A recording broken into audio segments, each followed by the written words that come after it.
Welcome to the Focus on Why podcast. I'm Amy Rowlandson and I ask my guests one simple question. Why? Focusing on the importance of why, I share with you the relatable, uplifting and inspiring conversations I have with people from all walks of life. This podcast will encourage you to focus on your why to enable and empower you to achieve the success you desire. Have a purpose, have a plan, focus on why. Before we start, I would like to draw your attention to my weekly email newsletter, Friday Focus. Each Friday, I focus on one topic with one action arising. The link to sign up is in the show notes, or head over to amyrowlandson.com and sign up right now. Today on Focus on Why, I am joined by Sarah Dennis. Sarah, a very warm welcome. Thank you so much. Thanks for having me. Well, you were pointed in my direction by my husband because you used to work with one another, but no longer. Tell me, what is it you're up to at the moment? Yeah, absolutely. So when I was working with your husband, I was working in a corporate job in the City of London. And now I own two independent bookshops, one just south of Oxford and one in the Cotswolds. So I've had a bit of a change in my life in the last few years, and I haven't looked back, to be honest. So bookshops, that's quite a far leap from the corporate world in the city. Tell me what happened in between. Yeah, it's a massive leap. Okay, so I fell into banking. I fell into finance. I studied maths at university. And at that point, career advice, looking back on it, wasn't particularly helpful. So in my degree, I remember going to speak to a career specialist and they basically said, okay, so you're doing maths, so you basically want to be looking at finance, accountancy or teaching. And that's basically all they said to me. I subsequently found out that with my qualification, I could have done really cool things like worked as an animator on Shrek or, on films like Shrek and all this really amazing stuff. But nobody thought to mention that to me. And I didn't know enough about what my skills were and how they could be applied. So I decided to do a master's, which I hadn't planned on doing. And so I had an extra summer holidays. So I applied for an internship. I applied for a few of them and I got this job with UBS, the investment bank, the Swiss investment bank. And kind of I kind of turned up on the first day, did 10 weeks there and it was fine. The job was all right. The people were lovely and I had a great time in London. And I got to the end of the internship. And I always knew there was a possibility of a job offer. And the job offer came to me. And I wasn't sure I wanted to take it because I'd found the job, like I say, just okay. But they offered me guaranteed graduate position. And bear in mind, this was September, the year before I was due to graduate. So it was a full year before I was due to graduate. They offered me a full-time graduate position, obviously a decent salary. But then when I said to them, but I want to go travelling, they said, that's no problem. We'll defer your entry for 9 months. So not only did I have all this signed and sealed before I even went into my final year at uni, I also had some time to travel, which is something I'd always wanted to do. And I thought, well, okay, I'll do that. And I'll go into banking for like a year or two, and then I'll work out what I really want to do.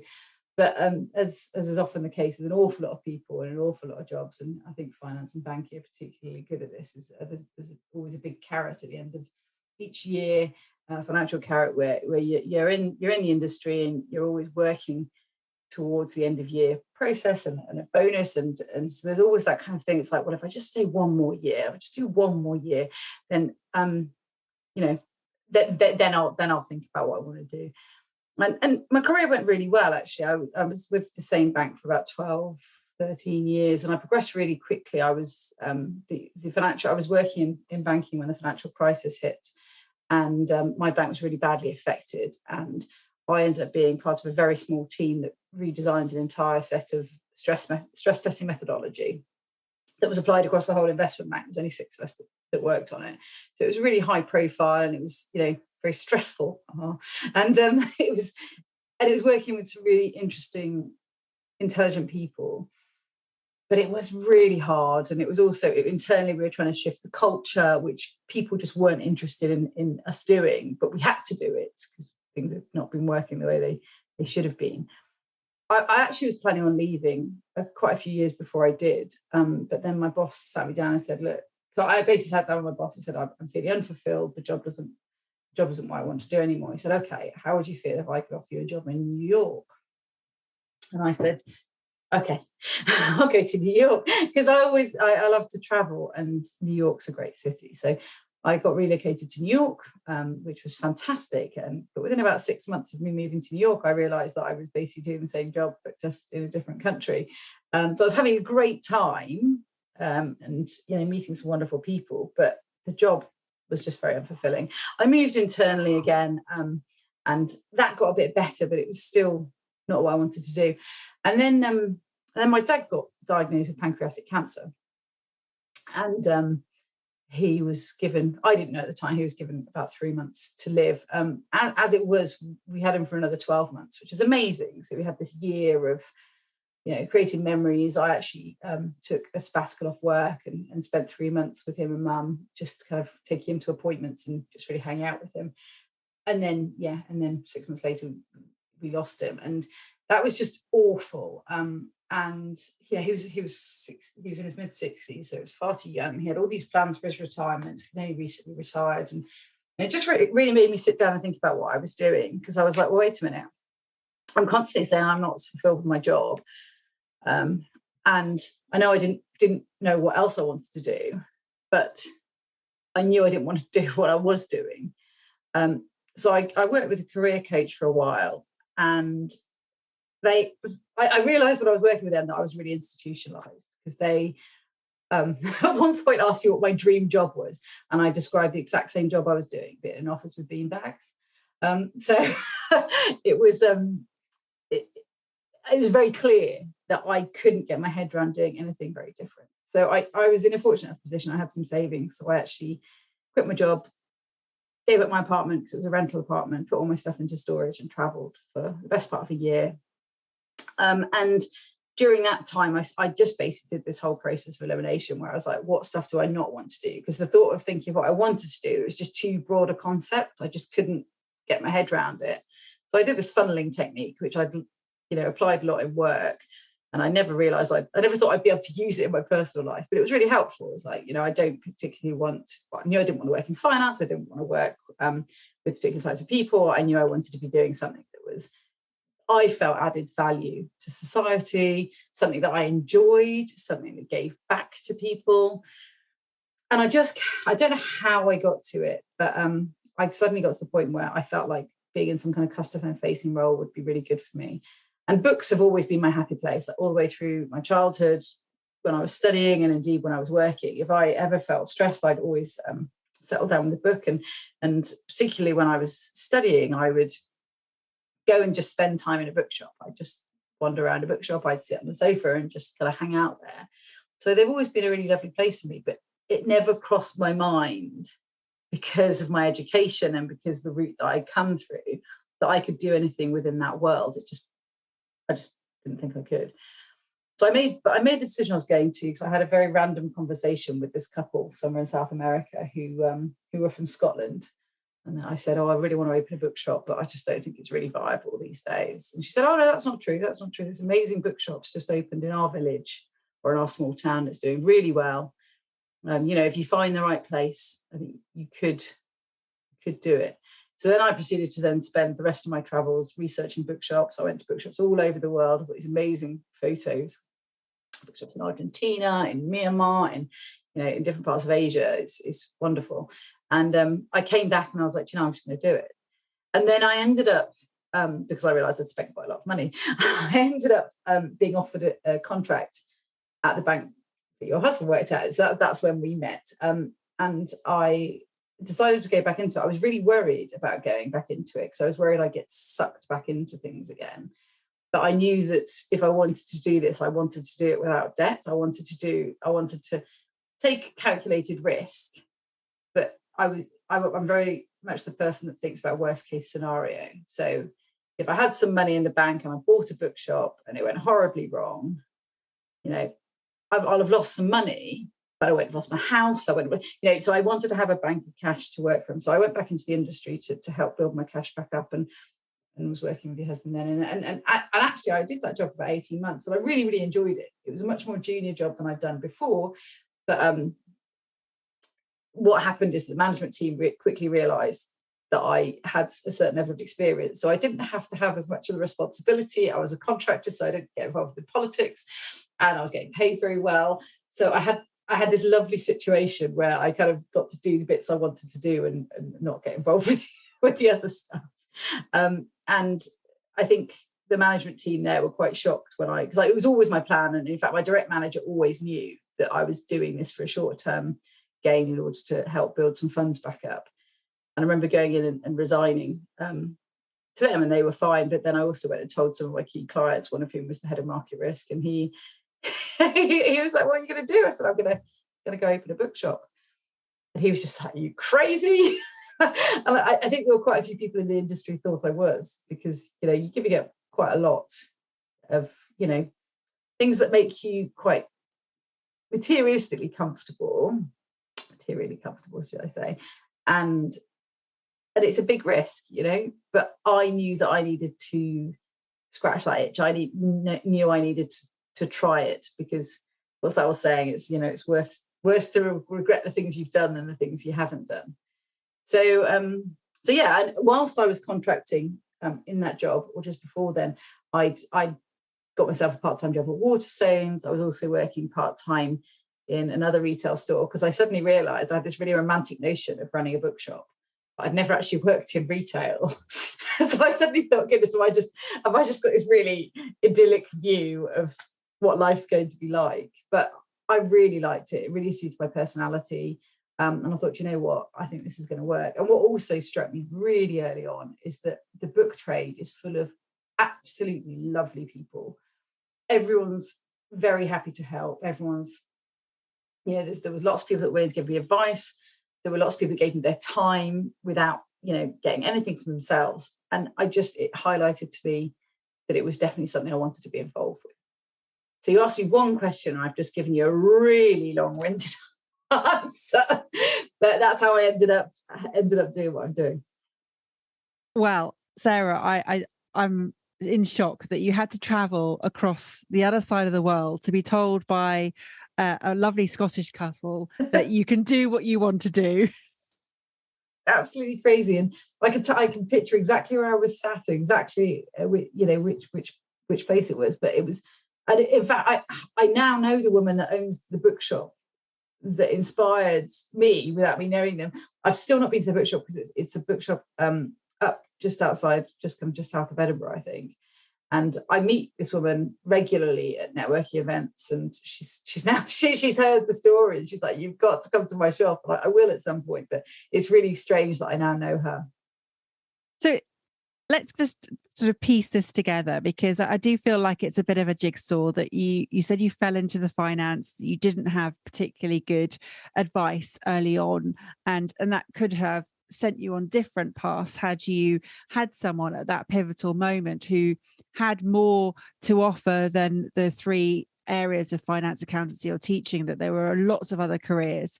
And it could be that that's happening now, I don't know, but it is a case of, you then went through this funneling technique, and you said initially you were looking about what you could eliminate, but actually you said not finance, but then you listed all the things that you did want, which was really interesting, that you very quickly moved towards what you wanted instead of away from, which is really fascinating. Books are your happy place, and I'm with you on that. Books are my happy place too, and I will always go and sit in a bookshop and just lose hours of time. I love it. So tell me about these calculated risks, and how it was just money at the end of the day, because you had the experience of what was really important with your family. Tell me about why the books over everything else, and the calculated risk wasn't really a risk, was it? Well, it felt like a risk, because, I suppose looking at my position now and looking back on it, I was single, I didn't have any dependents, I had some money in the bank. So when you look at it like that, no, I was in a good position. I didn't have people relying on me. So actually, if something went horribly wrong, then it was only me that had to deal with it. But I mentioned earlier on about feeling institutionalized, and it's ridiculous to me now how worried I was about walking away from that industry, because I remember having so many conversations. that I just couldn't get my head around. You built your lifestyle up to such a level, and I wasn't particularly extravagant, but just the nature of, if you're getting paid a certain amount of money, you make decisions. Like, I lived in a very nice apartment, and I just always talk about, how much my haircut used to cost. It was crazy in New York, just things like that. But it's just kind of what you did, because your network was such that they recommended places like that. So you just went to them. And then, so suddenly your expectation or understanding of what's a lot of money really is very different to a lot of other people. So what I was nervous about is, I was just nervous about how I would be able to kind of enjoy my life and be happy and be able to still do the things I want to do, because I love to travel, and it was really important to me that I'd be able to still do things like that, spend time with my friends and family, whilst adjusting my financial situation so much. What I did by going traveling is that I basically kind of reset everything, because I actually traveled on a bit of a budget. Not a massive budget, but obviously a lot less than I've been living on. And so what that then meant is that I could reset, so that when I actually ended up coming back to the UK, it also helped that I'd been living in New York, and then I came to the UK again, because that meant that it was another reset. It was like, okay, so now I'm starting a new place. I knew what I was going to be paying myself once I got my bookshop. So when I was earning this contracting job, I only paid myself that salary. So I started to make this adjustment.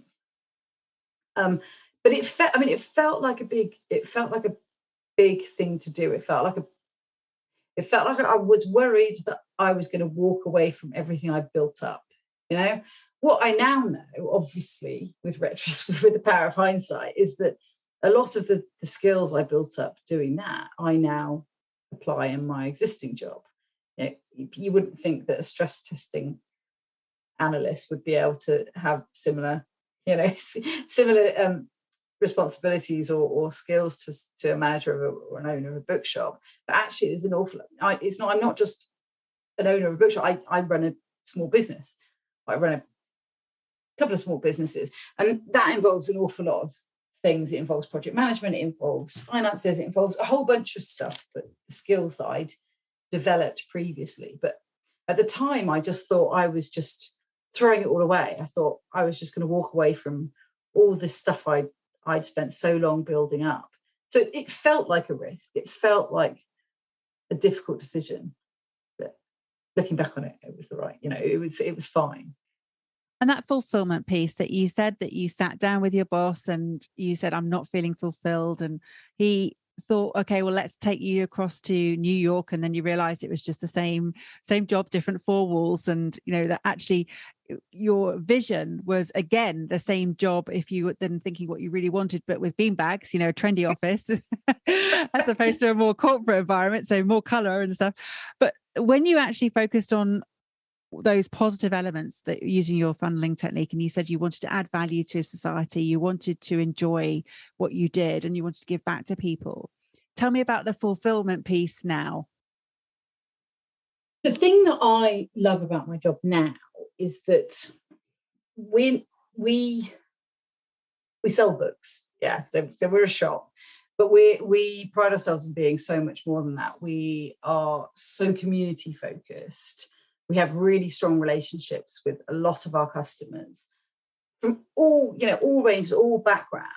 So the pandemic was a great example of that. There were people that very elderly, were ill, that we knew didn't have people around them. And we ended up being their support network during lockdown. I had a really lovely experience less than a year after I took on the shop, where a man came into the shop and he was looking for a particular book, and it was something to do with dealing with grief. And we just started talking, and it turns out he was in town. He didn't live in town. It turns out he was in town because his mum had just died, and he was there for the funeral, and he wanted this particular book that he'd found really useful, that he wanted to give to other people. And we started talking, and it turns out it was actually the anniversary of me losing my dad that week as well. So it was all quite emotional. But we ended up having this really long conversation about loss and about bereavement and about the people that are important to you, and just it's a conversation that still moves me to tears now thinking about it. And he went off, and I at the time was blogging as part of my shop, so I'd always done quite book specific blogs because that's what my predecessor had done. And in that particular instance, I thought, you know what, I'm going to just break the mold, and I'm actually going to talk about something that really has affected me. And I talked about this conversation, and then shared it on the newsletter, and the response I got from my customers was just overwhelming. And then he then got back in touch with me. He also then came in a following week later and bought me some flowers and just said how it had been such an amazing thing, because I think although he had people around him and family around him, he was struggling to communicate with them how he was feeling, yet he felt okay doing it with me because I was a stranger. That's one example of so many of these different experiences we have in the shop. People come in and they just feel like they can talk to us about things that are bothering them, things that are troubling them, things that they might need some help with. We're not qualified in any way, but there's something about the environment that we create that makes people feel like they can talk to us. And that is immeasurable in terms of, job satisfaction. It's just, you come away from a day at work where something like that's happened, and you just feel like you've done something that matters, Never have had that in my old job. And is it because you get to see the whole process? So you see all of the journey that you're taking people on. I mean, obviously you don't see it for everyone, you don't see the ripple effects of when someone comes in and you make a recommendation of a book and then that goes on to change their life. I had a episode back in episode 15, so we're right at the beginning of this podcast, and it's called Books Change Lives, and we had two lovely guests, and they talked about, it was Berenger and Vicky, and they talked about what their particular book meant to them and what it's gone on to change, how it's gone to change their life. You're talking here about the ripple effects, and I talk about that a lot in the show, about how people listening to these conversations are going to go on and do things that I may never hear of. Some people reach out and they say, okay, I recognize that was a catalyst. I just want to say thank you, and this is what I've done since. Other people might never realize that you were the catalyst to an onward journey for them. Yeah, that's pretty amazing. And especially having kind of been at the receiving end of that as well, because there have certainly been certain people I've spoken to, that couple in South America, and there are various other people that I could name as well, that I've just had a random conversation and it's really made you think. To know that just by being open and talking to people about your experiences and what you've realized, and to know that could then have a really positive impact on their life, is just amazing. Even towards the end of my time in my corporate career, when I realized that I was just very unfulfilled, I would talk to a lot, especially the more junior staff members, you could see they were struggling as well, and they were trying to find their footings in the company. And I had lots of conversations along the lines of, you need to think about what you like to do, what you love to do, and try and make it about that. Some people do love the financial world. That's the reason they're there, and that's the reason why they're so successful. There's an awful lot of people in the industry that don't. And like I said to you earlier on, it's because you get caught up in the rat race.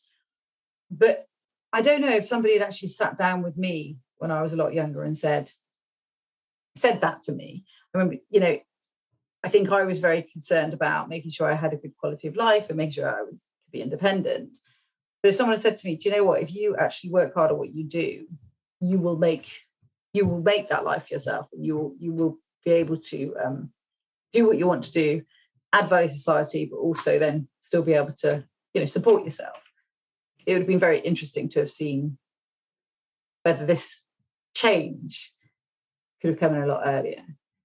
So it's really special to think that, potentially I could have that impact on people. It's lovely. Yeah, it's really impressive.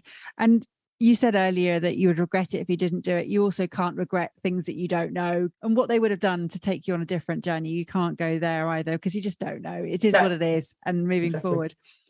So having found your footings, as you just helped sort of described it there, and thinking about what you love to do, what is the advice, or what is the key what is the key advice that you would share with people?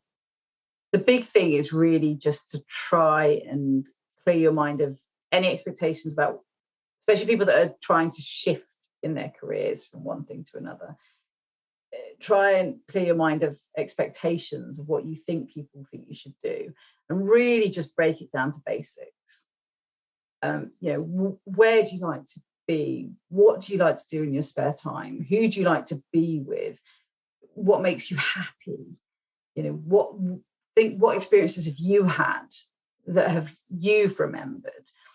All of that kind of stuff is the kind of thing that people need to absorb. I think people get very focused on job titles and status and all of that. And to be perfectly honest, I wasn't expecting it. When I first left banking, I struggled quite a bit with what my identity was, because I realized that a lot of people identified me, and I probably did to a certain extent, as being Sarah Dennis, executive director. So suddenly that corporate title was pulled away. So it's like, okay, so what does that actually mean I am?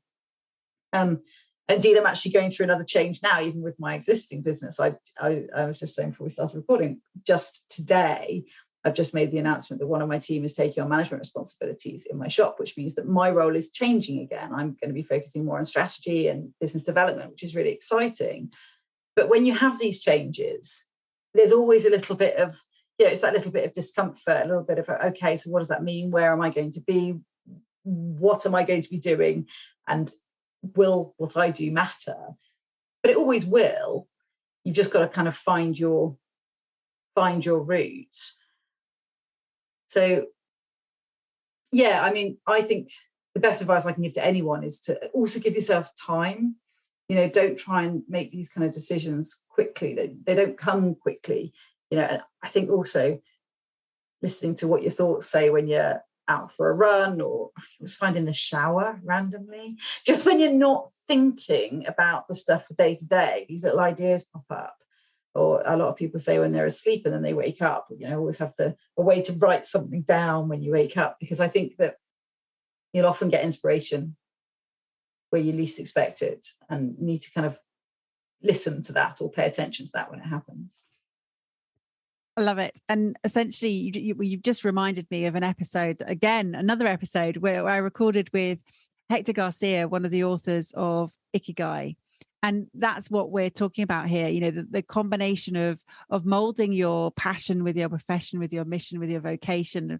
And you saying earlier about, think about what makes you happy and who you want to be with, and where you want to be. And the 4 elements that you think about when you're looking at the Ikigai perspective is what you love doing, what the world needs, what you can be paid for, and what you're good at. And you seem to finally have merged those elements into all of what you can do. So yes, you're not an animator for a particular Shrek movie. Well, who knows? That could be next on the list or next on the bucket list. But it is a case of those shower moments are really key, and it is because you are tapping into your subconscious. You're in that sort of alpha frequency, and again, when you wake up, you're in that mode of where thoughts are coming, and absolutely write them down, because they are so key. They are at the heart of who you are and what you want, and listening to those. I mean, they say you have your best ideas in the shower. I mean, I can't stand in the shower all day because waiting for them to come, but they do come. It is that tuning out and letting things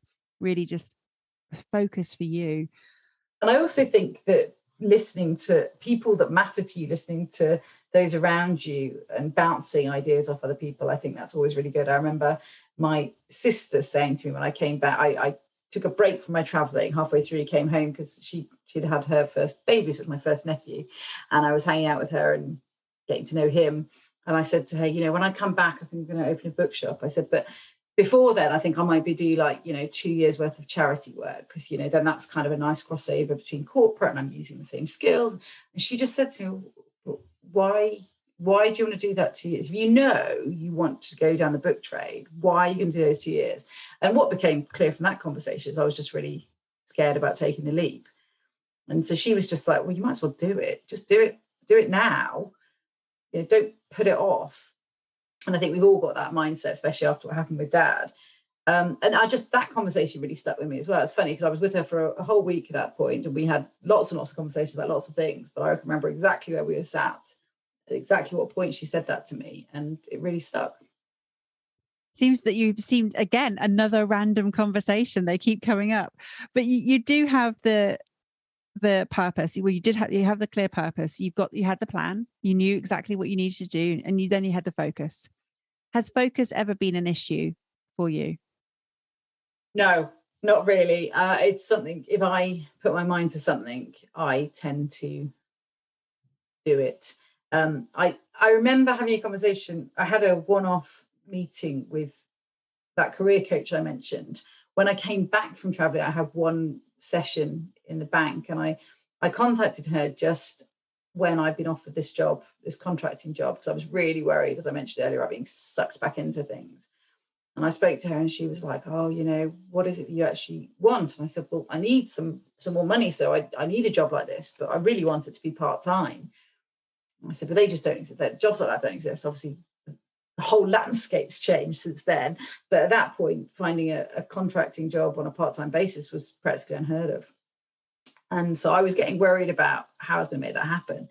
And she laughed and she said, "Oh, Sarah, from what I've known about you, the small detail of the job not existing won't stop you from getting it." And I remember coming off the phone being really angry. And I spoke to my mum and I was like, "What's she talking about? How can I possibly have a job that doesn't exist? That's totally ridiculous." And within 6 months, I was part-time working as a contractor. So, I've never had a problem with making stuff happen. I don't feel like I'm doing it at the time, but then you look back on it and you go, "Oh, okay, I've got it done." So if I get an idea in my head, I like to get there. And it is about being really clear, because when you're clear, your reticular activating system knows to look for it. And it was just filtering it out before. It might have been that it was always there, or it might have been that you manifested it in a different way because you like very specific, this is what I want, and therefore you got it. But it is funny because the expectations or the assumptions that we make are often not true. They're not real. They are they're not So factual. true. So it's really you've just again illustrated how you can make it happen when you focus in on what you want. Yeah, absolutely. And likewise, you can also make things happen that when you focus in on what you don't want, because you will also again be attracting that. And especially if you've had experience of the things that you've realized you don't want, you can start to dodge those bullets as you're walking along through life. So no more dodging of bullets. Absolutely. You've reset everything. You've reset your life, and you've now got these two wonderful bookshops. What's next on the agenda for you, Sarah? What's the bigger plan? I feel there's some in there. It's a really interesting question because a lot of people have asked me. I bought my second shop in April last year. And so a lot of people are like, "Well, when's the third shop? When's the fourth shop?" I don't know the answer to that. I've certainly got no plans at the moment. I think especially with the upcoming cost of living crisis, I think my focus is making sure that my two teams are working well. We've now got a little bit of a luxury of time with me kind of being able to take a step back a bit. So my focus over the next few months in particular is getting a lot of processes in place to make sure that both the shops are running in a similar way. They won't necessarily be exactly the same because they're different markets, but making sure that we're doing things as efficiently as possible and that all the team kind of know what their responsibilities are. I think what happens with small businesses is they tend to evolve quite naturally. And sometimes that means that different people aren't particularly clear on what they should be doing, or too many people try to do the same thing. So I'm trying to get much better at making those roles clear and making sure everyone's doing stuff they want to be doing and are good at as well. So that's my focus for the next probably 6 months. Brilliant. You mentioned your shops are in Oxford and the Cotswolds. Do people have access online? Yeah, absolutely. So both of the shops, as a result of COVID, set up online stores. So you've got Mostly Books in Abingdon. So you just Google Mostly Books, but our website is mostly-books.co.uk. And the shop in Stowe is called the Borzoi Bookshop, which is named after the Borzoi dog that the original owners owned. So that's Borzoi, and the website is just bookshop.co.uk. Both of them have got online stores, but the websites have also got information about the shops and visiting us and other things we've got going on, events, book clubs, that kind of thing. And how do you differentiate yourselves? For us, it's all about customer service. It's all about the customer experience. We know that we can't compete on price with Amazon. We can't compete on price even with Waterstones or even like large bookshops like Blackwell. So that's now part of the Waterstones family. Until lockdown, we didn't have an online shop, because I just thought it wasn't worth doing. I thought it was going to be a lot of effort to put our stock on there, and no one would buy it, because it was more, you could click on our website and you'd have to pay £1 or £2 more than if you clicked on Amazon or Waterstones. But obviously when lockdown happened, we had no choice. I had to have some kind of shop front, and that was the only way we could do it. And what we've realized is that because people appreciate what we do, they appreciate our business, they appreciate my team, they appreciate what we do on an individual basis, but also for the community. If they have to pay a little bit more so that that is retained for the community, they're happy to do so. So actually, it's taught us a lot in terms of, I guess, the value out of our businesses and what it means to people locally, but also we have an awful lot of supporters, from across the country and indeed internationally. So it just, it was that was an interesting journey, because I think if it hadn't been for the pandemic, I probably still wouldn't have an online store. Well, there we go. The evolution of the bookshop for sure.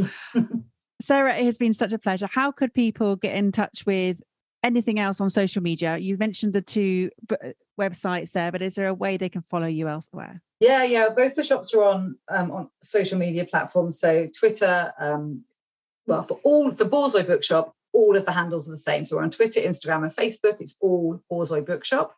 Mostly Books, we've got some slight differentials. So we've got Mostly Books _shop on Instagram. We've got Mostly Reading, because somebody in the States had Mostly Books, on Twitter. And then we've got Mostly Books Abingdon on Facebook. Both the websites also have a contact us page. And if anybody needs to get in touch with me directly, my email address is sarah@mostly-books.co.uk. Amazing.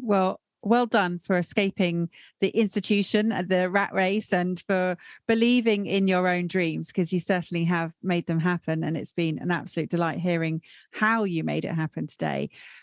Have you got some final words, Sarah, for the audience, please? I think the most important thing is to everyone should be, I know it's not possible, but everyone should be striving to be spending their time doing something they love, something they enjoy, and something they believe in. And if they're doing that, it just makes life just so much better. It just makes the time you spend at work so much more satisfying. So I can't recommend that highly enough.